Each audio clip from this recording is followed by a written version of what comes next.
Welcome to another exciting episode of our MS show. And today we are going to talk about a new exciting topic, aliens and UFOs. And as always, in this video also we are adding an X Factor info towards the end of this video. So that will be kind of very special info. It will be like our special take on the subject. So you have to watch the video till the end. So like when we look up into the sky, we see before us a vast universe with actually millions and billions of stars. So when we only look at our own galaxy, that is Milky Way, which is the Milky Way galaxy, actually 100 billion sun-like stars only in the galaxy. And there are something like 225 billion galaxies in this visible universe. Only the universe that is visible to us. So I mean, you can think how many billions of sun-like stars and Earth-like planets are there in this visible universe. So to think that we are the only habitable planet, we are the only planet with life, intelligent life. It's like a frog in a well. Yeah. The frog is thinking that the well is that entire world for that, and nothing outside that world. Right. A scientist called Frank Drake. Frank Drake was a physicist, and he gave a very interesting equation called as the Drake equation. So this Drake and Frank Drake was he was involved in this SETI project. SETI is search for extraterrestrial intelligence in the 1960s. So at the first SETI conference, he gave the Drake equation, and the Drake equation actually estimates the number of intelligent civilizations in the Milky Way galaxy. And he gave an estimate of something like thousands to millions of intelligent civilizations can be there only within our galaxy. Wonderful. So that is regarding the Drake equation. And next we'll be talking about a very interesting occult secret area within the United States. That is our Area 51. That is Area 51. Okay. What is actually this Area 51? Area 51 is located near to Groom Lake of southern Nevada state of US. And according to our US government, it is a highly top secret place used for military aircraft's testing facility. Okay. So they kind of test all this new technology, new military and defense technology that they are developing. In this Area 51. They say that they test this latest military technology over there. Yeah. So at the same time, there are certain interesting occult stories we are hearing regarding this Area 51. Some extraterrestrial. So 2nd July 1947, there was a UFO and like they say that it was piloted by some aliens. And suddenly appeared in the skies over some place in the US. And that UFO was shot down along with the aliens inside. And they brought this UFO into this Area 51. That was a Roswell incident, I think. Yeah. Then, interestingly, somewhere we heard that in 1996, the highway, that is Highway 375, alongside of this Area 51, was named as Extraterrestrial Highway. Okay. So, all these stories or the hidden truth behind this Area 51 was exposed to the outside world when Bob Lazar, he's a famous physicist, he was first working in Robert Lazar, He was working at this Los Alamos, which is a very famous physics lab in the US. Where nuclear reactors are made. Even this hydrogen bomb was developed at Los Alamos first. Okay. He made an interview in 1989 with a famous journalist called Mr. George Knapp. Actually, he is telling that he was given a job there. Actually, it is in S4. The name of that center is S4. S4 is very near to Area 51. So S4 is actually another military installation where they do some of these advanced military tests and all, advanced military equipment near to Area 51. Area 51. It is actually very similar to that Area 51. And he was working at S4. S4, yeah.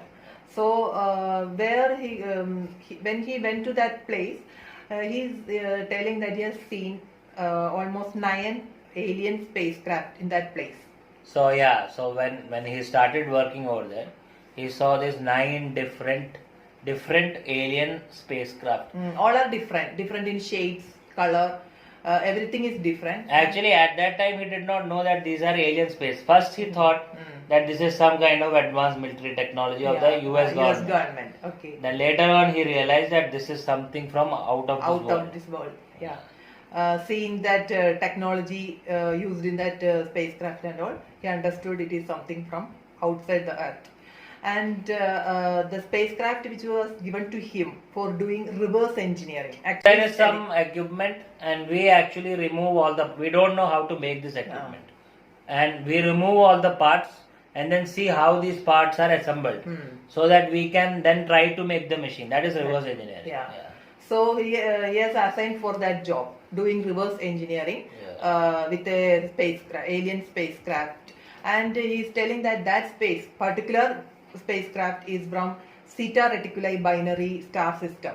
So this Zeta Reticuli is very fascinating. The Zeta Reticuli star system is 40 light years away from Earth. There's actually a star system called Zeta Reticuli.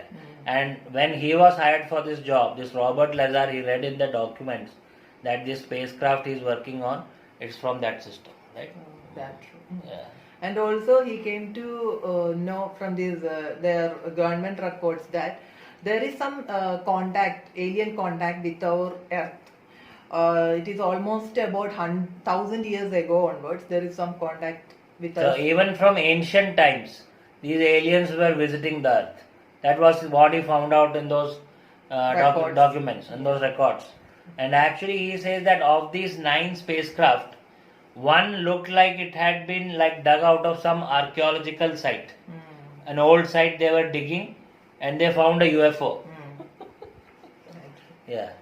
And during this time of interview, Mr. George Knapp also asked him whether this spacecraft could be an advanced technology developed by the US government itself. But that time, this Bob Lazar told that there is no possibility for that, because the technology used in this spacecraft is like very advanced technology that we are almost 200 years behind. Yeah, it will take 200 years or more, maybe more, 500,000 years for us to develop such a technology. This kind of technology. And specifically, he said this technology was anti-gravity technology. That is, this spacecraft was creating a gravitational field. So that is why it could rise. It is like this spacecraft is working on a reactor based technology. Nuclear reactor. That was the engine. Nuclear reactor was the engine. Yeah. And there is an element called element 115, which is called as Moscovia. Yeah, and interestingly, element 115 was not even discovered till that time. At that time, this interview was given in 1989. And in 1989, the periodic table elements they had discovered till 92 or 94, I think. So this is 115, which they didn't even know that such an element existed. And he at that time said that they used this element 115 in that spacecraft as fuel for that reactor. So that the main characteristic feature of this Moscovian is that it has the ability to create a anti-gravitational field. That is why when we see like images of UFO, they seem to have a vertical takeoff. Up and down motion. It's like against gravity, it can automatically take off against gravity. And again, because of this anti-gravity effect, it can also have an effect on time. That is because of Einstein's theory of relativity, can have an effect on time also. There are some other findings in that spacecraft. He is telling that component parts of that spacecraft is not linked with any wires. There is no wiring system inside. Yeah, there are no connections. Like our machines, there are some wires and stuff like that. In this machine, there are no connections. And interestingly, like he is telling, each spacecraft is assigned to some persons for doing this reverse engineering technology, and in that also there is division. Like he got the to do the reverse engineering technique in power and propulsion system of that aircraft. Full compartmentalization. So I think he had a partner, Barry. Barry was his name. So he had this partner. Both of them were working on this particular spacecraft. Then on all the others were working, like 2 people were working on each spacecraft, and even these people could not communicate with each other. So nobody knows the complete story. No one knows the complete even story. A single, and hardly there are 4 seats, I think. He's saying like very small seats inside that aircraft. 3 to 4. Those that can sit for at least 3 feet height persons. I remember like what he said, like it seemed to be a space like for children's toy or something, like small seats. And interestingly, these people at this Area 51 S4, they used to, like he said, in some other interview maybe he said they used to refer to these aliens with the nickname kids, like small children. So that's an interesting point. And here I would like to speak about like what they have discovered, that there are several species of aliens as we can expect, of intelligent aliens. And like one species is called grey aliens. Actually you can see them on Wikipedia, you can read about grey aliens. You can search for the internet, it's mentioned. So these grey aliens are supposed to be, they are that typical photo we see of the aliens, these pictures we see of the aliens, of the big eyes, big head, a small body, right? The typical alien pics that we see. That is the grey alien. And this grey alien is actually short. It's something like 3 to 4 feet, but very intelligent. And by statistics, 73% of the all the alien sightings, they are describing grey aliens. Now, apart from grey aliens, and these grey aliens are supposed to come from Zeta Reticuli star system. And apart from grey aliens, there are like other species like Nordic aliens are there. So these Nordic aliens are said to be like very tall, 6 to 7 feet, very handsome, and the women are very beautiful. And they are like, they have got this blonde hair, fair skin, blue eyes, like almost looking like gods. Okay, and they are said to be spiritually much more evolved than human beings. And they are actually said to be benevolent. They want to actually elevate the spirituality of the human race. They want to help us actually. Actually, we are hearing that stories, abduction stories. Yeah. In that one story also. In that abduction stories, there is one story of one Mr. Travis Walton. That is very interesting. Yeah, it's very interesting. And that Travis Walton was abducted in 1975. And when he was abducted in that particular UFO, you can see this abduction, we'll be putting a link also. So when he was abducted in that UFO, he saw grey aliens first. And then he saw these other Nordic aliens also. And Nordic aliens are supposed to come from a star system called Pleiades. Okay. That is different from this Zeta Reticuli. That actually this Bob Lazar is also telling. All these 9 spacecrafts seems to be coming from different star systems. That's inside this. But he called his spacecraft like the sports model. So it was very sleek. He said it was the sleekest of all the spacecraft. Next, we can talk about next we'll get into our X Factor info. And main core of our video. Yeah, so that is the main core. And that is that there's actually a scientist called Michael Masters, who is a biological anthropologist at Montana State University. And he has put forward a very revolutionary new kind of theory. What he says is that we think of these aliens and UFOs as coming from some distant star system, some distant part of the universe. But he says that there is another possibility, that these aliens and these UFOs, maybe these aliens are time traveling humans from the future, from the distant future. And maybe these UFOs are time machines. Okay. Right? So and there are like when we thought about this, there are several points which are in favor of this, and he also says these points. One is that to that another civilization like us will develop in another part of space, in another part of the universe, or another part of our galaxy, and they will also be like humanoid like us, like all the aliens that they describe is like almost like us, with a bigger head, 2 hands and stuff like that. So that on another planet a creature which is similar looking to us will develop is a very rare possibility. Even if intelligent life will develop, it will look like something else. It will look like something else. And secondly, why would these aliens, they don't even know that there is a planet called Earth, which is so distant. So many light years they have to travel. So much energy they have to spend for this. Why would they spend all this energy to a planet where they don't even know whether that life life is existing? It is so even if life is existing, it is dangerous for them to travel to a distant planet in a distant galaxy. So all this seems very far-fetched. But if these aliens are actually us future humans, then we know that we are living over here. They are basically doing time travel to the past, and they are coming to visit us. They are actually to see their ancestors. Yeah, they are actually coming to see their ancestors, and it's very interesting because these UFOs are described as like they are described to be rotating at a very fast speed.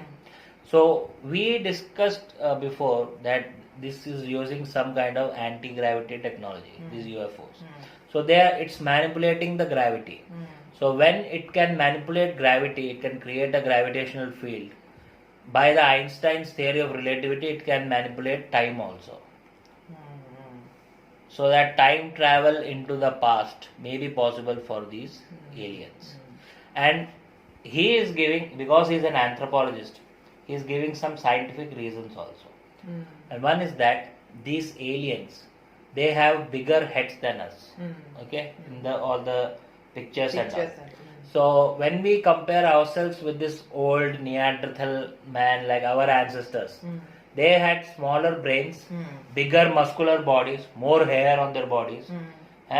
So what he says is that if our evolution keeps on going like this, then, and if we like humans develop more and we go to some other planet or star system, then what will happen is our brains will get bigger, our eyes will get bigger, body will become smaller, like hair will be less, or there won't be any hair on the head. So that kind of looks like the picture we are getting of these aliens. That is one point. Point is that why they are actually coming back. That is one question that comes over here. So there can be several reasons for that, why they are coming back. One reason is that maybe because we are getting several reports of these abductions. And while doing abduction, they are doing some medical tests and all. So one reason can be that they want to do some medical tests on us. Maybe they want something which is existing in our bodies which won't be there in our future descendants. Like some antibody or something which they require, which we have in our bodies and they don't have. So they are like extracting samples of blood. Because so many victims are telling this. So many medical abduction examination. They are saying that there's a like doctor-like people or scientists, and they are extracting fluids from their bodies. So that is one aspect, the medical aspect. They might be requiring some medical stuff from our bodies. And then there is another second thing that maybe these people like they won't allow just anyone from the future time to travel to the past. They will only allow these intelligent doctors or scientists, people like this. So maybe they are the future anthropologists or the geologists who want to study, or historians who want to study a particular time in the history. Like live they can come and study if they can travel to the past. So that is another explanation. And there's an interesting third explanation also, that maybe like apart from this, maybe there is in the future these very rich humans, they will give lots of money. Like Elon Musk is developing space travel now. So maybe they will give huge amounts of money to do time travel, to see the past. Any particular time that they find interesting, they can come and see the past. So we are going for a place for us. Like we are going for a vacation now. Like in the near future, in 10 or 15 years, they are going to develop trips to the moon and all, and to Mars. So these people, they will do time travel.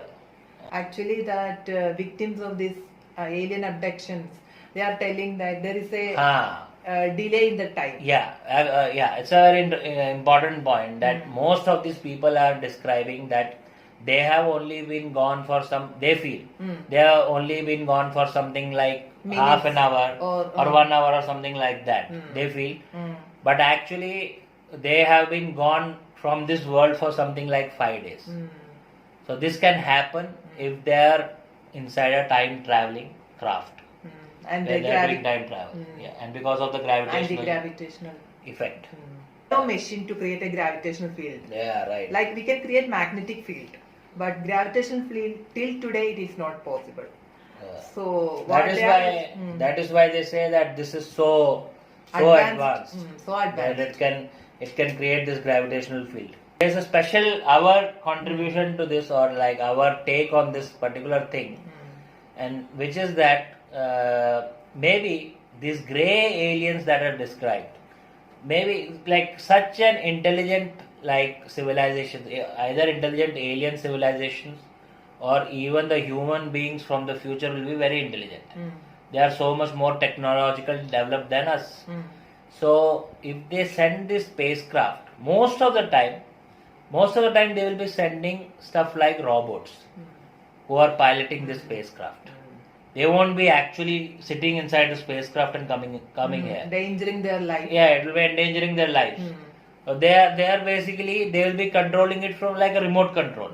Like we have the Mars rover and all. It's a robot which is on the surface of Mars and we can control it from here. So basically, similarly, these grey aliens will be actually, they may be robots like the androids. They look like these beings, but inside they are machines. And they have these big eyes. Maybe they have some camera system or something which can relay all the images back to their base. So and these other aliens, like what Travis Walton saw, these Nordic aliens, maybe they are the future human beings, because they look like Supermen and Superwomen, like genetically they have enhanced themselves. So maybe they are the future human, because at one point he saw in one craft, he saw both of them. And the human-like creatures seem to be in control of the grey aliens. That's true. Yeah. And 73% of the time they are seeing only grey aliens in this craft. So it is a possibility that these are like small robots which pilot this craft and give all this information about our human civilization to this either aliens or to our future humans. Or to the future humans. So see you soon, and like and subscribe our MS show, because you will be getting all these interesting episodes which you cannot miss. Okay. See you. Bye bye.